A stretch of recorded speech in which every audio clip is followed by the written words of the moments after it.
میرے والد صاحب مسجد کے امام تھے، دنیاوی اور دین دونوں کے علوم سے فیض یاب تھے۔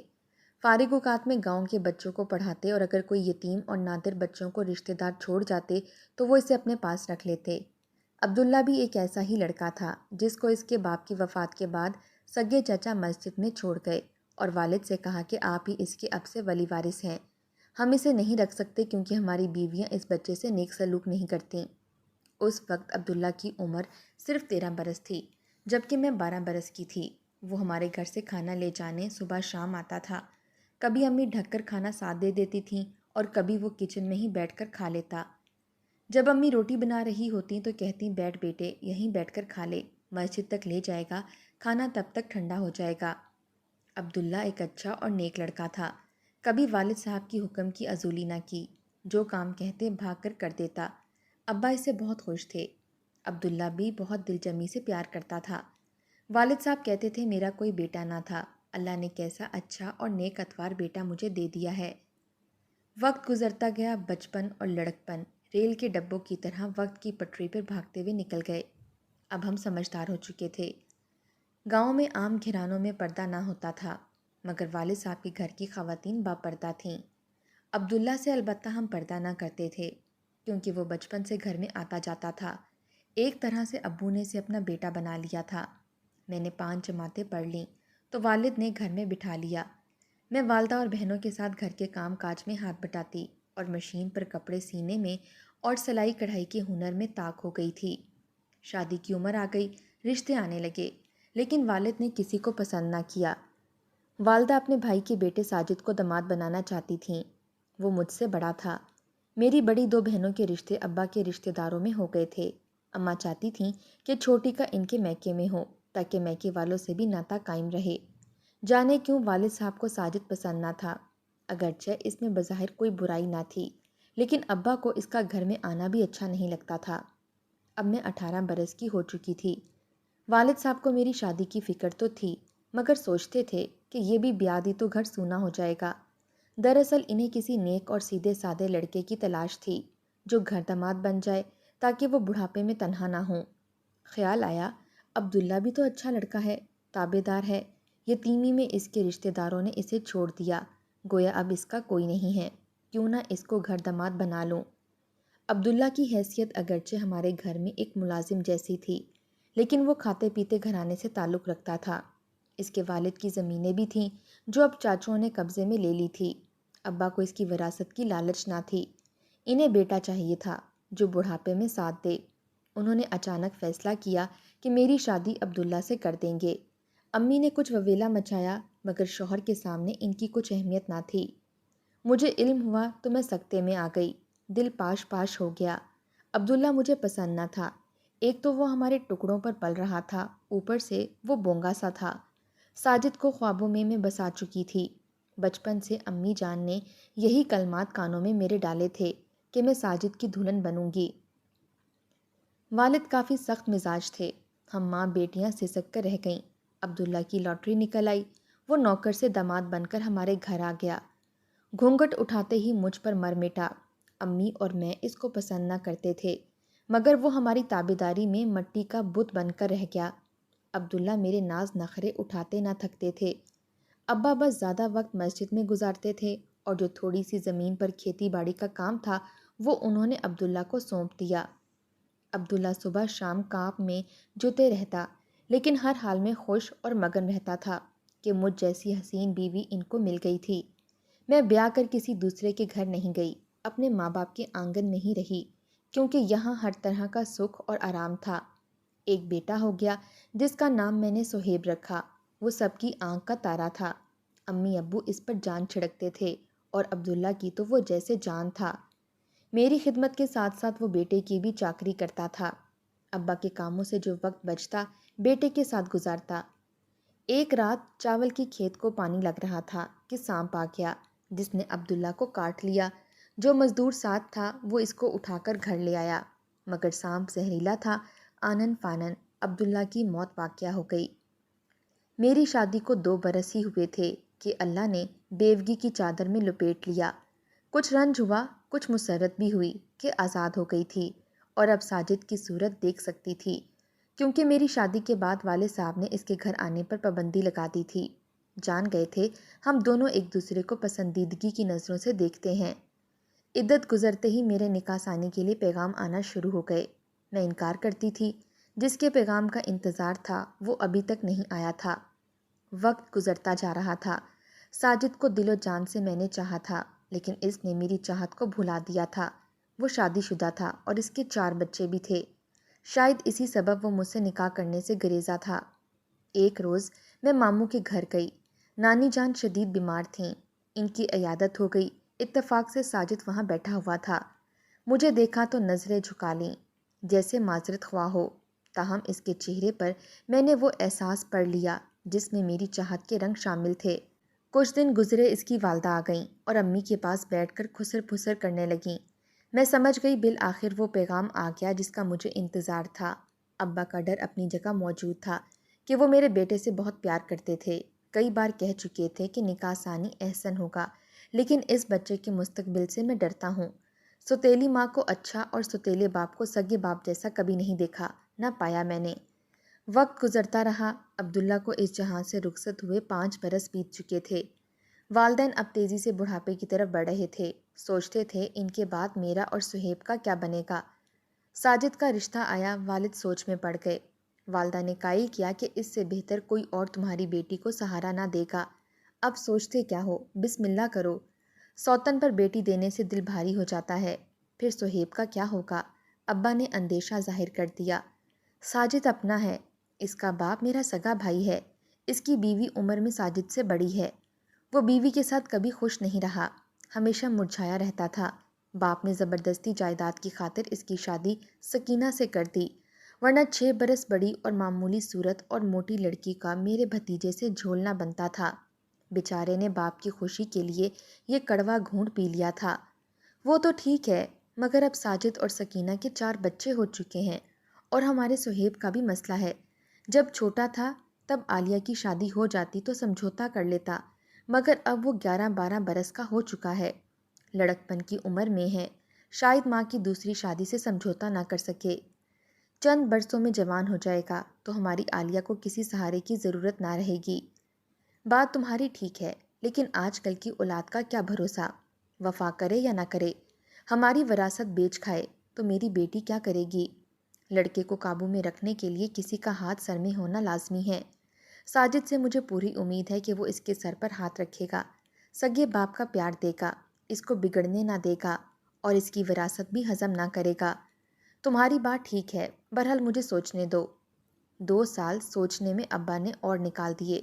اب سہیب زیادہ سمجھدار ہو گیا تھا، اس کی مونچھیں نکلنے لگی تھیں۔ تب وہ لمحہ بھی آ گیا کہ والد نے ساجد کے والدین کو ہاں کر دی۔ میرے بارے میں جان چکے تھے، اگر نکاح ثانی کرنا پڑا تو ساجد کی سوا کسی اور سے نہ کروں گی، وہی میرے لیے سب سے بہتر ساتھی رہے گا۔ جب ابا نے رضامندی دے دی تو اب میرا دل ڈاواں ڈول ہو گیا کہ جو سپنا دیکھتی تھی اس کی تعبیر ملی تو کتنی تاخیر سے۔ میرا بیٹا بڑا ہو گیا ہے، اب کیسے برداشت کرے گا کہ اس کی ماں دوبارہ دلہن بنے؟ کیا گاؤں کے لڑکے اس کے ساتھ کے اس کو چھیڑیں گے نہیں؟ یہ سوچتی تو جی بیٹھنے لگتا تھا کہ کہیں سہیب افسردگی میں کوئی غلط قدم نہ اٹھا لے، مجھ سے دوری نہ اختیار کر لے۔ امی جان نے سمجھایا کہ ایسی باتیں مت سوچو، یہ سب اللہ پر چھوڑ دو، اور تمہارے ابا ہیں نا، وہ سہیب کو سمجھا دیں گے، تم یہ موقع مت گواؤ۔ ساجد سے نکاح کر لو تو میں پرسکون ہو جاؤں گی، ورنہ مجھے مرتے دم تک وسوسے ڈراتے رہیں گے کہ ہمارے بعد تیرا کیا بنے گا۔ ابھی تیری عمر ہی کیا ہے، اس عمر میں تو لڑکیوں کی پہلی شادی ہوتی ہے۔ تیری شادی ہم نے جلدی کر دی تھی، تبھی سہیب بڑا ہو گیا ہے، اور تو سمجھتی ہے کہ تو عمر رسیدہ ہو گئی ہے۔ اب تیرے کھانے پینے کے دن ہیں، بیٹی زیادہ وہم نہ کر، باقی اللہ مالک ہے۔ کچھ دل نے کچھ ماں نے ذہن بنایا تو میں ساجد سے نکاح ثانی پر تیار ہو گئی۔ نکاح ہو گیا تو سمجھ میں آیا کہ وقت گزرنے سے کچھ فرق نہیں پڑتا، ماضی کی محبت ابھی دلوں میں جوان اور تازہ تھی۔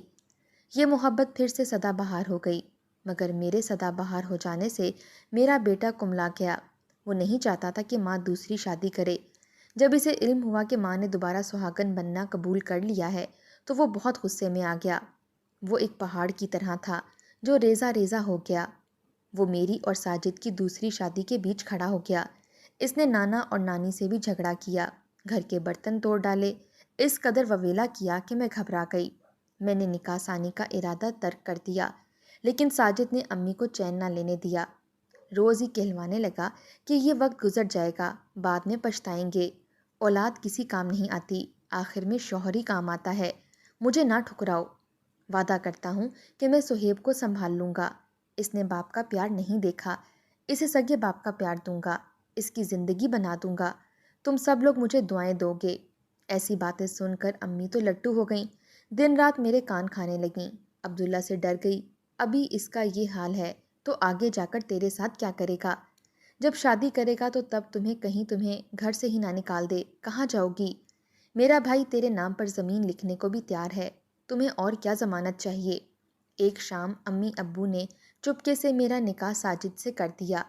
اس وقت سہیب ٹیوشن پڑھنے گیا ہوا تھا، وہ شہر کی اکیڈمی میں پڑھنے جاتا تھا۔ میری اور ساجد کی شادی کا صدمہ صرف میرے بیٹے کو ہی نہیں تھا، دوسرے بہت سے لوگوں کی خوشیاں بھی متاثر ہوئی تھیں۔ ساجد کی پہلی بیوی روٹھ کر میکے چلی گئی، بیٹیاں ماں کے بغیر بہت زیادہ اداس تھیں، تمام اولاد کو ہی باپ کی یہ حرکت ناگوار گزری تھی۔ جس دن سے ساجد کی اور میری شادی ہوئی، میرے لخت جگر نے کھانا پینا، ہنسنا بولنا سب چھوڑ دیا۔ شروع میں امی کے گھر رہی، وہ میرے پاس آتا اور نہ ہی مجھ سے کلام کرتا، جیسے اسے ماں سے نفرت ہو گئی ہو۔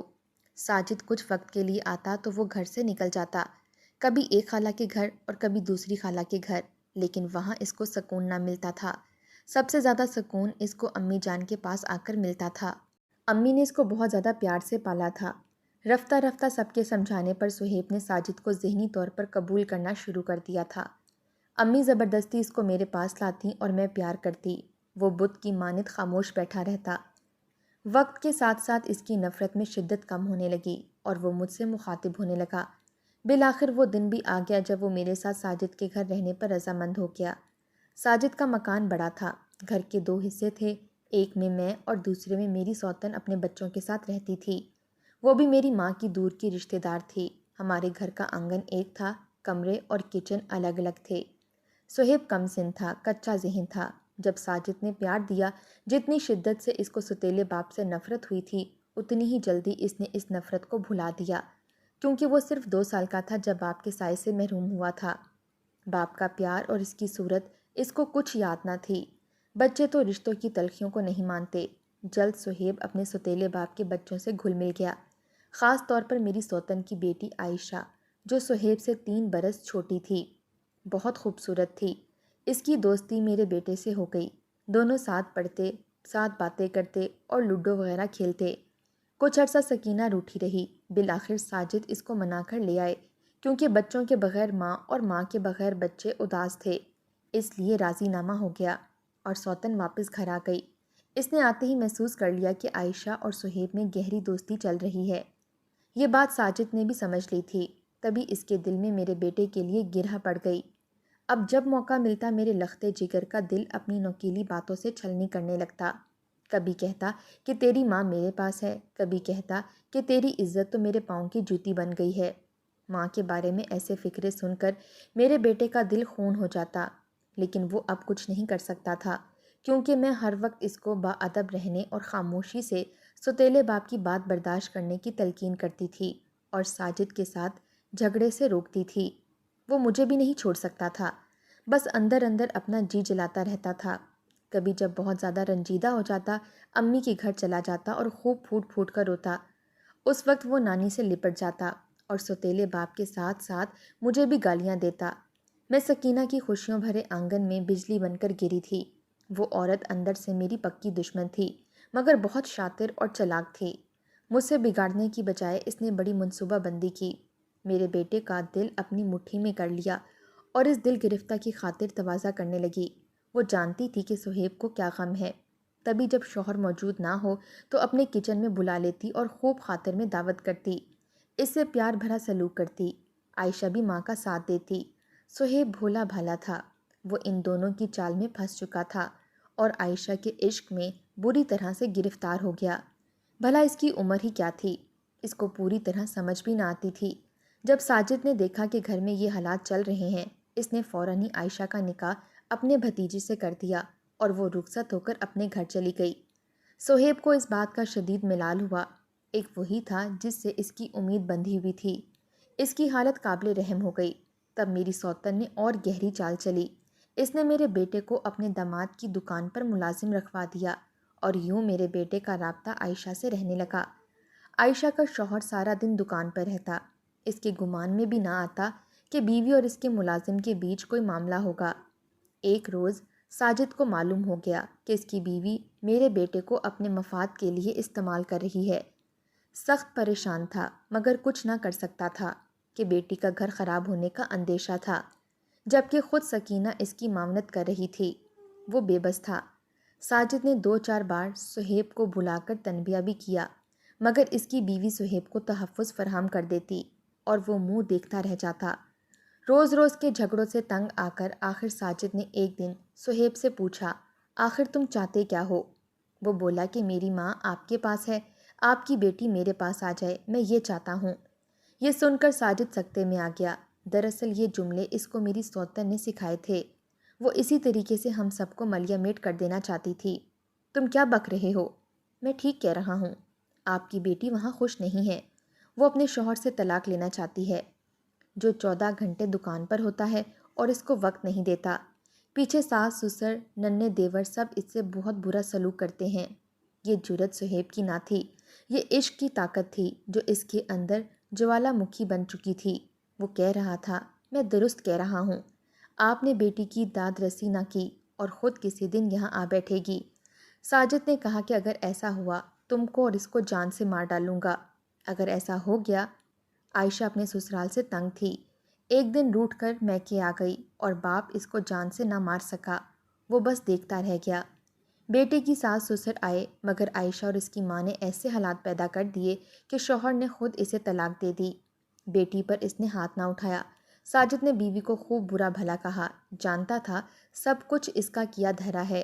سکینہ اپنے شوہر اور مجھ سے انتقام لے رہی تھی۔ اب وہ میرے بیٹے کو خوب سمجھاتی، جیسے تیری ماں نے میرے شوہر سے شادی کی ہے اور تیری عزت خراب کی ہے، تم بھی اس کی بیٹی سے شادی کرو تاکہ وہ تل ملائے، میں تمہارے ساتھ ہوں۔ جب ساجد ان باتوں سے تل ملاتا تو سکینہ کے لبوں پر ہنسی سما جاتی۔ میرا بیٹا اگر میری سوتن کے چنگل میں نہ پھنستا تو یقیناً ساجد اس کے مستقبل کے لیے کچھ ضرور کرتا اور کالج میں تعلیم بھی دلواتا، مگر سکینہ نے ایسے حالات پیدا کر دیے کہ کسی کو سکھ نہ ملا اور سب بے چین رہے، خواہ وہ ساجد ہو، صہیب ہو یا میں۔ یہ حالات دیکھ کر میں نے ساجد کو مشورہ دیا کہ تم اب عائشہ سے صہیب کا نکاح کر دو، ان کا گھر بھی بس جائے گا، تمہاری لڑکی کو طلاق تو ہو گئی ہے، دونوں نظروں کے سامنے بھی رہیں گے، ساری الجھن ختم ہو جائے گی۔ لیکن ساجد کو صہیب سے زیادہ سکینہ سے چڑ ہو گئی تھی۔ وہ کہنے لگا، اس عورت نے میرے بھتیجے کو برباد کیا ہے، مجھے بھائی اور بھاوج کی نظروں سے گرایا ہے، اب میں اس کی یہ منشا کبھی نہ پوری ہونے دوں گا۔ اس عورت نے میری ایک بات نہ مانی، بالآخر بچوں کے ذہن کو اس نے تباہ کر دیا۔ میں اس کی نفسیات سمجھتا ہوں، عائشہ کو کسی پاگل سے بیاہ دوں گا مگر اس کی یہ منشا کبھی پوری نہ ہونے دوں گا۔ ساجد کو عائشہ کی طلاق ہو جانے پر اس قدر غصہ تھا کہ وہ نہایت بد دماغ اور چڑچڑا ہو گیا۔ میری وجہ سے اسے میرے بیٹے کو بھی برداشت کرنا پڑتا تھا۔ صہیب بھی اس کے پاس جانے سے نہ رکتا، اسے مار پیٹ بھی نہ کر سکتا تھا کہ سوتیلا باپ تھا، لوگ کیا کہتے۔ تاہم وہ مزید یہ ماحول برداشت نہ کر سکا۔ ایک دن صہیب کو گھر سے نکال دیا۔ عائشہ بھی اب صہیب کے بغیر نہیں رہ سکتی تھی۔ اس نے اپنی ماں کے ذریعے کسی طرح میرے بیٹے سے رابطہ رکھا اور دونوں نے کورٹ میرج کرنے کا فیصلہ کر لیا۔ جس روز ان کی جدائی کی مسافت ختم ہونے والی تھی، کسی طرح چھوٹی بیٹی کے ذریعے ساجد کو اس امر کا علم ہو گیا۔ وہ اسی وقت کورٹ چلا گیا۔ سامنے باپ کو بیٹی نے دیکھا تو وہ گھبرا گئی۔ صہیب سے کہا، اس سے پہلے کہ ابا مجھے اور تمہیں دیکھ کر پستول سے چھلنی کر دیں، میں واپس گھر لوٹ جاتی ہوں، ابھی کچھ نہیں بگڑا، انہوں نے ہمیں نہیں دیکھا ہے۔ ساجد جب گھر پہنچے تو عائشہ آ چکی تھی۔ میرا لڑکا اپنے نانا کے پاس چلا گیا۔ اسی شام ساجد نے عائشہ کا نکاح اپنے ایک رشتہ دار سے کروا دیا اور میرے والد کو کہلوا دیا کہ اپنے نواسے کو کہو یہ علاقہ چھوڑ کر کہیں دفع ہو جائے ورنہ میں اس کے ٹکڑے ٹکڑے کر دوں گا۔ اس روز کے بعد خدا جانے میرا لخت جگر کہاں چلا گیا۔ میں آج تک اس کو ڈھونڈ رہی ہوں، اس کی شکل دیکھنے کو ترستی ہوں۔ وہ پلٹ کر نہیں آیا۔ دن رات میرے تڑپنے پر میری سوتن خوش ہوتی ہے، اس کے کلیجے میں ٹھنڈ پڑ جاتی ہے۔ اس کی بیٹی تو اپنے گھر میں آباد ہو گئی، مگر میرا کلیجہ کٹ کر رہ گیا۔